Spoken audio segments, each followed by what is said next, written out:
So, The Flash survived the last temptation of Barry Allen, Part 2. Yeah, I kind of got the title wrong the last time I reviewed it from last week. I forgot the word last. I guess they were referring to the Martin Scorsese Last Temptation. Well, it seems that Barry Allen, his consciousness, was actually using, the Ramsey supervillain name is Bloodwork. Should just not bothered.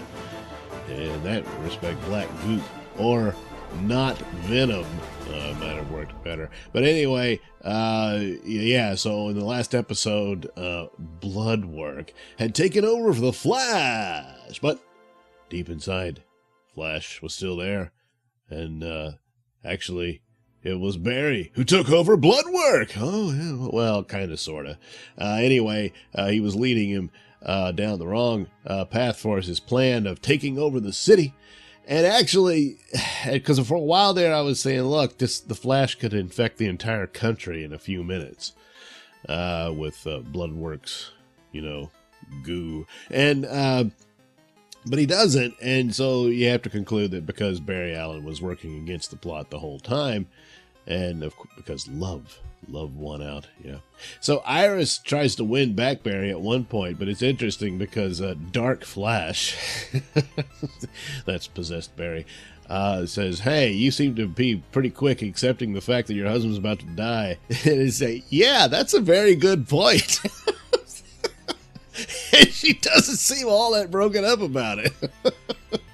Well, some of that goes into the acting abilities, of course. And it seems like Cisco and even Ralph were more upset, like, oh my God, he's going to die, Well, there's only a certain range some people have for acting, I guess. I don't know. So she tries and fails to save him. But he could have killed her several times over, but he doesn't. Well, that was your first clue. Yeah, Barry's still there. And, of course, Cisco, the Commander Data of the show. Cisco, we need a solution, and we need it now. So, he just happens to have a photon rifle laying around that can harm Bloodwork. And he uses it, but, Barry stops him and all this sort of thing. And then he comes up with a plan. They set up a trap. And, of course, Barry is subconsciously pushing Ramsey into the trap, which eventually is what happens. And meanwhile, we have our, what was her name? Allegra. She has her moment where she has a slow-mo action scene where she hits a zombie woman in the face with a stick, and that's supposed to be something. Anyway, that's pretty much what it is. Everybody's becoming zombies, and it's The Walking Dead crossed over with Flash for a while. And of course, probably a lot of it is they just don't have the budget to do anything beyond that. So they run down one hall and run down the next one and that sort of thing. And a few teases here and there for the crisis because of Nash, who I'm assuming will be, yes, the pariah.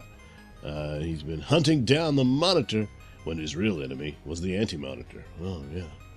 Now, maybe the Arrow series has detailed more of that because they've just been the whole last season of Arrow has been nothing but a prequel to the special.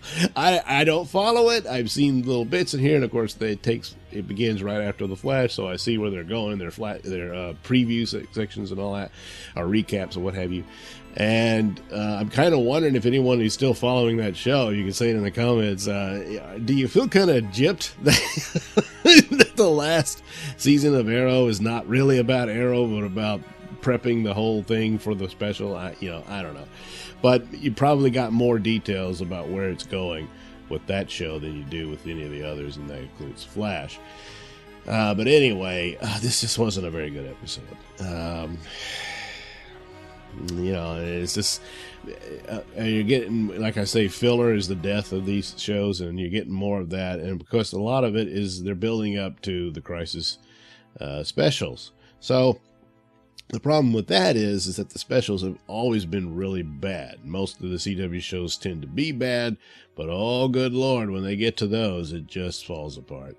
And so that's what I'm worried about, that this was kind of a wasted season, and that's a shame.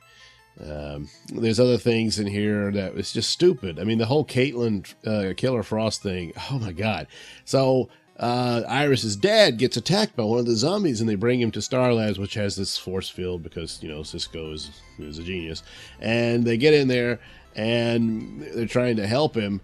But now Killer Frost is having yet another panic attack and meltdown. So then she has to talk to herself. I mean, at that point, Iris, you would think, would be slapping her around, you know, get your crap together, you know. But they have to deal with her personality and stuff. And then you actually have Caitlin talking to herself, where she has to emotionally validate herself. The whole split personality thing with Killer Frost was just stupid. I've never liked it, and I never will. And then again, of course, her abilities and her power. 1 minute she's an ice goddess, the next minute all she can do is form these popsicles. You know, I mean, in realistically, she could have on her own handled the zombie problem. It would have froze every last one of them, and even Ramsey, and that's it. It's done. But you can't do that because there's no show or story. So you needed to explain why she can't do it, and they just don't bother. So anyway, at least for the Flash, yeah, you can understand why he didn't just run all over the planet or the country, whatever, and infect the whole world if necessary. Probably would have taken him, I don't know, a couple of days, and that would have been the end of it.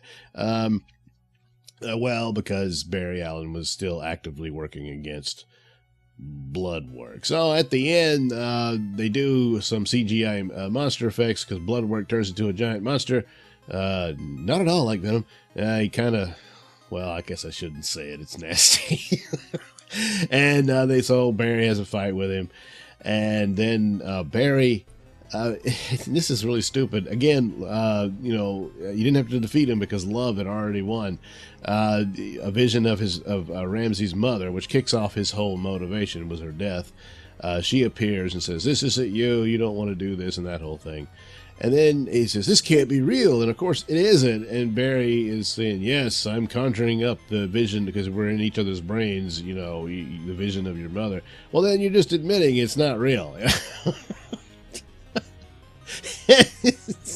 So how did this work again? You know, but, you know, I guess because it distracted Ramsey enough, and then they trap him in one of their specialized cells in Star Labs. So there he is. He's stuck like the rest of them. And Love found a way. Sure did. But then the countdown is pretty much over. And then they see the red skies arrive.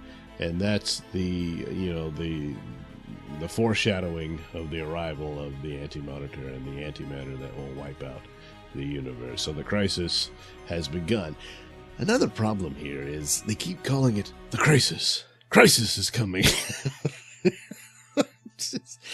And after a while, yeah, even in the comic books, they would say, "This is the greatest event since the crisis," or something like that, you know. But for the most part, you wouldn't really refer to the actual title. Just, you know, oh, we're being invaded by the antimatter universe or something, you know. But yeah. Anyway, yeah, too silly. And oh yeah, and the line of the day, "We got this." Or "you got this," you know, whenever you needed to emotionally validate people like Allegra or whoever. "You got this, girl. You go." Boy, is it stupid. And then, oh yeah, the fear thing was supposed to be a means by which, you know, Ramsey can overpower you, and that just kind of fell by the wayside. So, yeah. Mostly just running down a hall, then turn around, run around again from a different angle. It's a different hall, you know, stuff like that. Which can work, but, so, yeah, it was a bad show. Sorry, that's just it. It's still the best of the CW shows, but again, not saying much.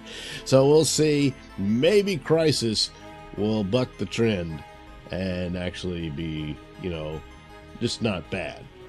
I'm not even going to say it's going to be good, because that's probably not possible, but just not bad.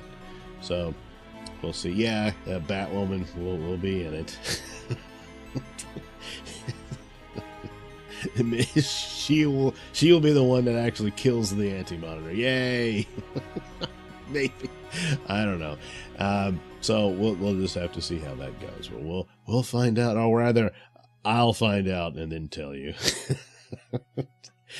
Not doing much to promote it here. No, not really. Thank you for watching and listening. Say, why not like and subscribe? And check out that link description below. That'll take you to my mini stores that have plenty of goodies for you. And of course, links to my podcast at RadioMisfits.com and links to the BitChute channel where I also display my videos. Yeah, do check it out.